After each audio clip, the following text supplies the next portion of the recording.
Jean-Pierre Papin, ou plus simplement JPP, un des grands de France, le joueur du siècle de l'Olympique de Marseille. Le 30 mai 1999, le Vélodrome est en fête pour célébrer Papin. Son jubilé rassemble pas moins de 67 000 fans venus applaudir une dernière fois leur idole. Un hommage sincère et émouvant de la part des supporters d'autrefois qui n'ont certainement pas oublié les belles saisons de JPP sous les couleurs marseillaises.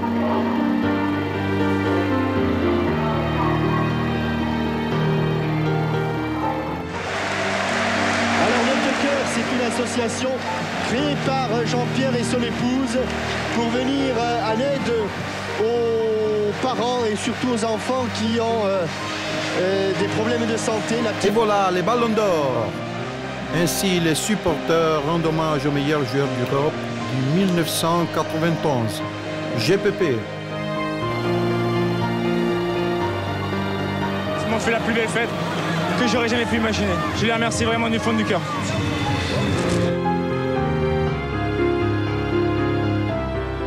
Papin a du mal à retenir ses larmes. Ému et heureux, à Marseille, il a laissé son cœur. Et c'est comme avant-centre de l'OM que Jean-Pierre Papin est devenu JPP.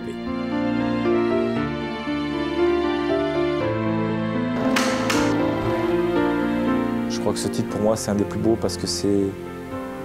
Je dirais, c'est les supporters qui parlent. Et quand on sait, quand on est footballeur, que comment les supporters c'est important, c'est un titre qui reste plus fort qu'un autre.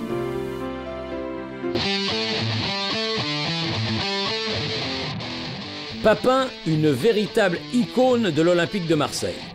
Tout d'abord pour la longue liste des buts spectaculaires et souvent décisifs qu'il a inscrits, mais aussi pour son attachement aux couleurs du club et pour son esprit offensif. Marseille le sait, c'est avec lui, sur le front de l'attaque, que l'OM commence à gagner et œuvre un cycle victorieux inédit. 4 championnats de suite, de 1989 à 1992, et une Coupe de France en 1989.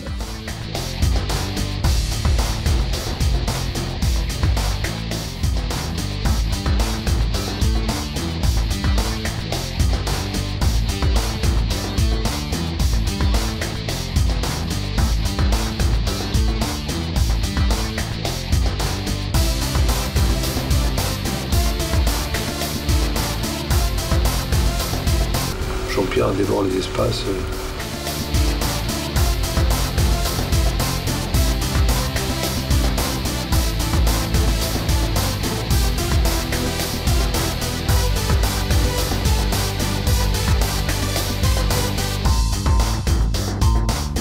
C'est en partie grâce à son buteur maison, JPP, auteur de 22 réalisations, meilleur buteur du championnat.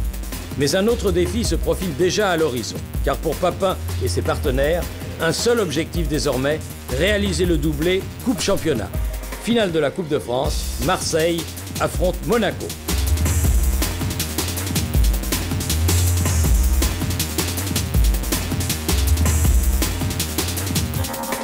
Et c'est JPP qui s'illustre magnifiquement durant cette finale avec un triplé.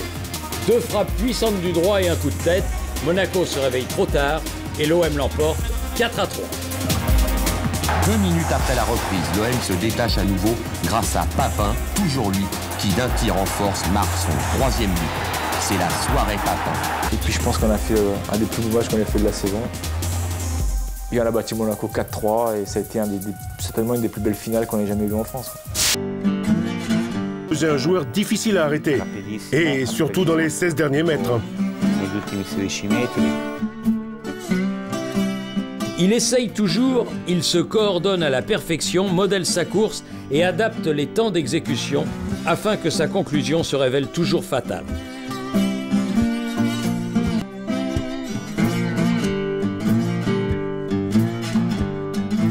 Je me souviens d'une reprise de volée face à la Lazio, et puis aussi contre Cremonesi. Puissance ou précision, les deux pour JPP. Il pouvait expédier le ballon à toute vitesse dans les filets adverses, mais aussi donner le petit coup de patte précis qui trompait le gardien. Peu importait, le résultat était toujours le même. Ça dépend de la situation. Plus tu es loin du but, plus tu dois tirer fort. Plus tu arrives près du but, et plus tu dois être précis.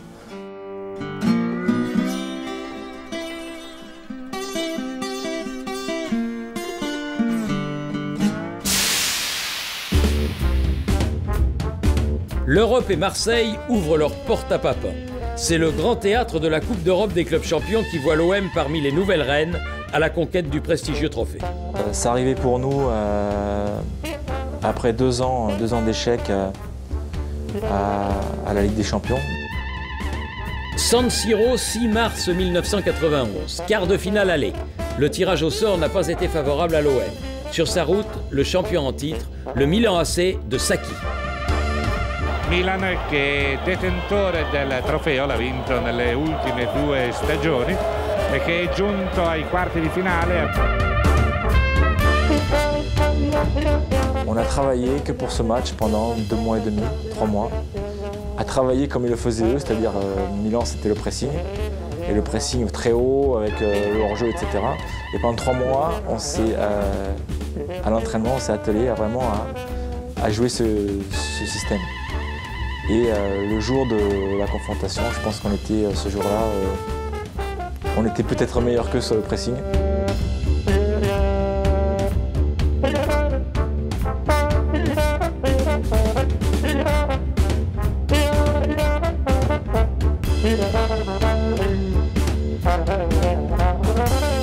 Palla che carambola su Gullit, poi pasticciano i francesi e Gullit è rapidissimo ad approfittarne. L'AC Milan mène au score, Marseille est en plein doute. Palla è per Waddle dentro per il gol del francese Papin. Molto bella l'azione per la verità dei francesi. Mais Papin ne veut pas en rester là. Il permet aux siens de revenir au score grâce à une magnifique frappe du droit. Score final, 1 but partout. Superbe résultat pour l'OM en vue du match retour au Vélodrome. San Siro reste impressionné par la qualité et la veine de buteur de Papin.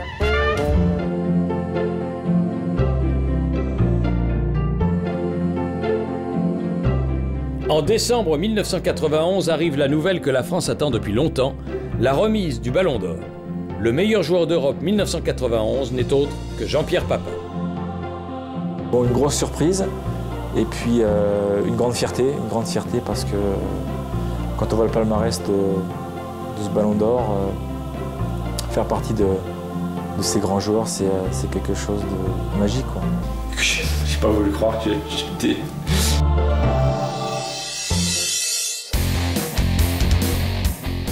Ayant tout gagné en France, Papin veut désormais se frotter à un autre monde. Et c'est l'Italie qui lui ouvre ses portes.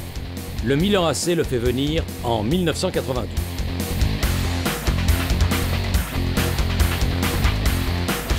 Et à Milan, si tu veux, t'es arrivé une star parmi tous les autres stars, alors qu'à Marseille, t'étais une star, ou la star parmi ton équipe. C'est arrivé que beaucoup d'humilité parce que pour moi j'arrivais dans le plus grand club du monde et beaucoup d'humilité, beaucoup de respect par rapport à tous les joueurs qu'il y avait. Capello a pris la place de Sacchi sur le banc rossonero. Il veut Papin. Il a besoin d'un vrai chasseur de but car Van Basten commence à donner des signes inquiétants de faiblesse. Durant ces 2 saisons en rouge et noir, JPP participe au parcours victorieux en Coupe des clubs champions et remporte 2 titres de champion d'Italie, totalisant par la même occasion un nombre de victoires record avec 6 titres nationaux consécutifs si on comptabilise les 4 remportés avec l'OM. Les supporters rossoneri ont de quoi se réjouir, JPP ne déçoit pas et inscrit des buts en pagaille. Gran potencia.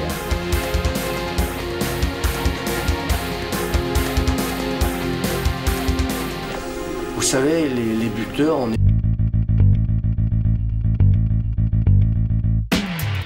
Une grande efficacité. JPP en fait la preuve le 28 février 1993.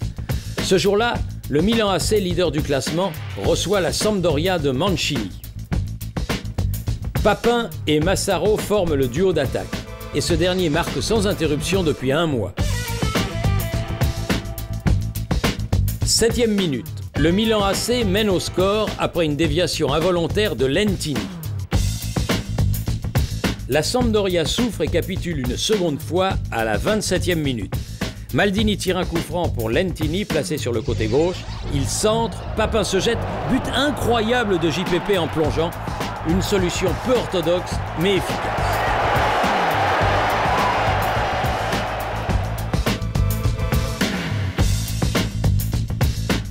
Nous sommes à la 70e minute lorsque Papin renvoie l'ascenseur en offrant une passe décisive à Lentini qui trompe une nouvelle fois le gardien. 3-0.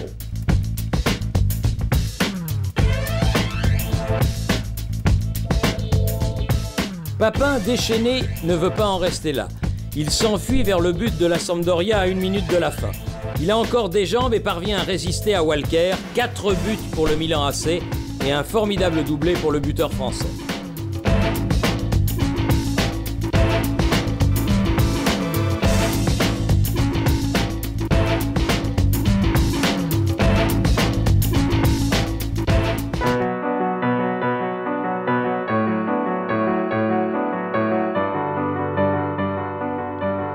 Le geste acrobatique, la capacité de tenter des reprises incroyables, c'est aussi ça, Papin. Ce n'est pas seulement pour le public qu'il tente ses gestes, mais aussi pour obéir à son instinct de buteur, marqué dans n'importe quelle position.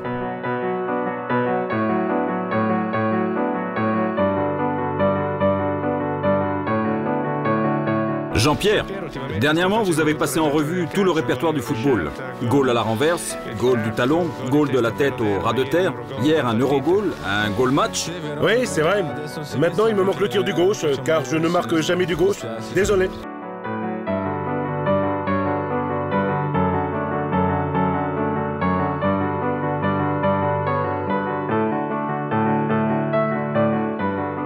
Il travaille beaucoup les gestes acrobatiques. JPP s'amuse à tenter des retournées à l'entraînement. Il veut avant tout jouer pour le plaisir, pour se faire plaisir. Et le résultat est souvent le même, il marque, même de la tête.